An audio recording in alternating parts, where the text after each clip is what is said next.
La rencontre entre Donald Trump et Poutine n'avance pas, elle est repoussée sine die, alors que les efforts de paix sont dans l'impasse. Kiev essaie de protéger ses entreprises étrangères. Elle travaille sur un projet de loi qui vise à mieux défendre les entreprises stratégiques. Il faut à tout prix éviter de devenir une proie, il faut se protéger des appétits des puissances étrangères. C'est ça la priorité pour Kiev et ça passe par ce projet de loi qui va désormais encadrer tous les investissements étrangers dans les secteurs qui sont considérés comme vitaux pour la sécurité nationale et l'économie. En gros, on parle de tous ces secteurs stratégiques, donc des entreprises de la défense, des infrastructures énergétiques ou télécoms et des sociétés minières. Et bien, dans toutes ces entreprises-là, si un investisseur étranger veut acquérir soit 25% des droits de vote, soit 10% du total des actifs de la société, il faudra désormais demander une autorisation à Kiev par le biais d'une nouvelle autorité d'État qui sera créée. Donc, ça permet de se protéger effectivement des prises de contrôle hostiles et ça permet en plus de faire un pas vers l'Union européenne, donc de commencer à s'aligner sur les normes européennes en matière de sécurité des investissements.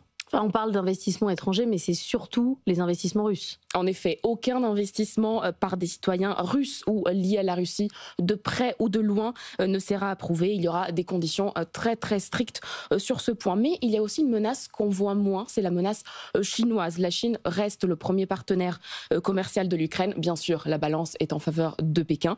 Et la crainte, c'est que la Chine étende encore davantage son emprise économique sur l'Ukraine en rachetant des entreprises stratégiques.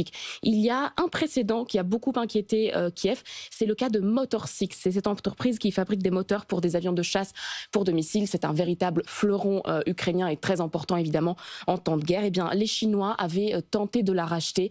C'est cette histoire-là qui a alerté les Ukrainiens. Eux, ils se méfiaient uniquement des ingérences russes, alors que la Chine était en train en fait de construire une toile d'araignée silencieusement de réseaux d'influence, des réseaux portés par des oligarques très très proches du pouvoir. Et donc, les Ukrainiens ont réalisé que c'était tout aussi dangereux de vendre aux Chinois que de vendre aux Russes. Le problème, c'est que l'Ukraine a quand même besoin d'investissements étrangers.